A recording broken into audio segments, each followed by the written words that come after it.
welcome back. I've got a couple of new purchases here.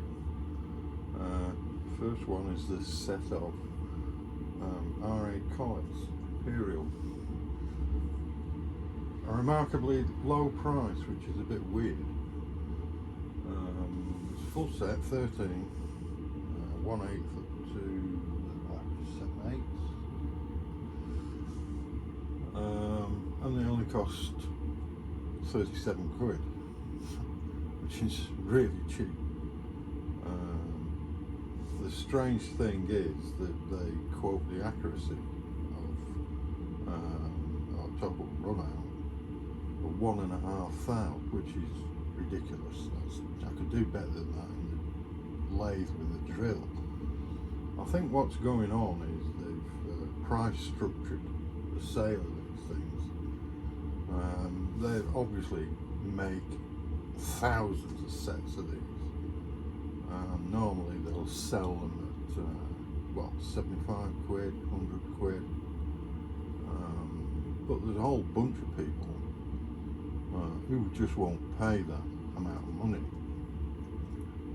So I think what they've done is they've just priced a set at 37 quid to fill that part of the market. And I think they're exactly the same Collets as the higher price ones, but quoting a lower accuracy enables them to get rid of the stock that they've got, so they make sales, and they still make a profit. I have tested a couple of these. They're a whole lot less than 1 thou run out, because if it was 1 thou they'd be totally useless. But you know, these are a couple of tenths. Tried the 1/2 inch and the 1/4. It's just a couple of tenths. I haven't tried them all. I'm not sure I need to do that. The thing is, what you get is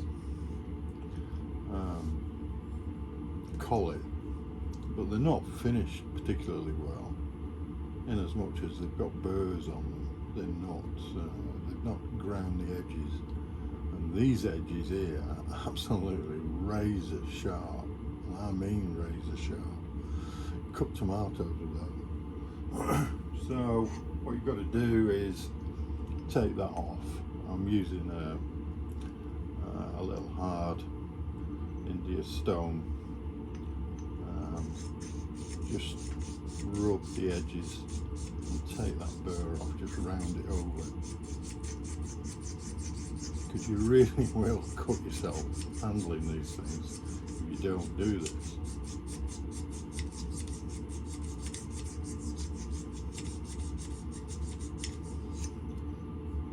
So that makes it safe, at least. Take the corners off. Well, it's better for the machine because they tend to hang up on the locating pin with that very sharp edge.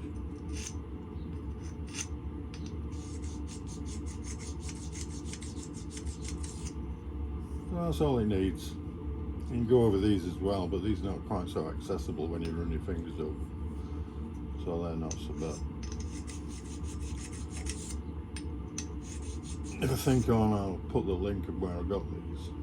I think it was from the Vevor, actual Vevor website, UK Vevor website.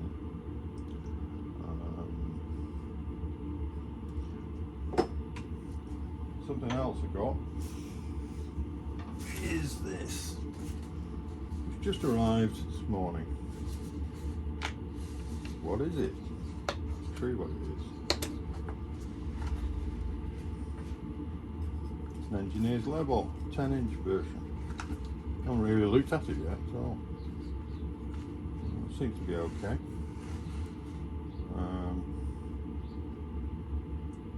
What's it used for is leveling up machine tools. That lathe particularly, I've had no other way of measuring whether it's set level or not. And they do benefit from being set level. It's shimmed up the back end, but I did that by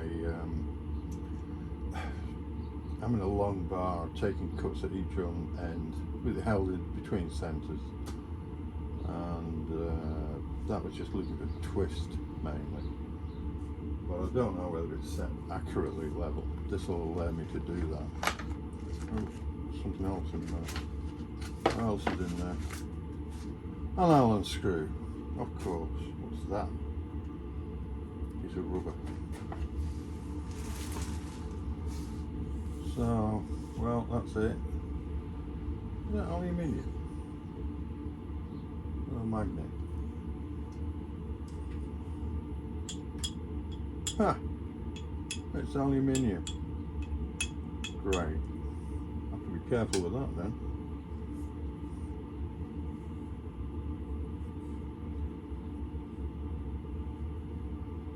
So that'll be fun. Look at that thing. So I just thought I'd show you new purchases. I've also coated the inside of my garage door with well, 30 quid's worth of aluminized bubble wrap. Well, to be fair, it's a bit better than bubble wrap. It is actually fairly thick aluminium foil either side of, well, bubble wrap, I suppose. But it seems to be quite effective. I mean, it's blowing a hoolie out there at the moment, horizontal rain, and in combination with the diesel heater, it's toasty warm in here. And I've sealed all the edges, so come winter that should be great. Oh, put some new lights up too. There's one there, there's one up there. Not sure I'll like that one though. Anyway, catch you later.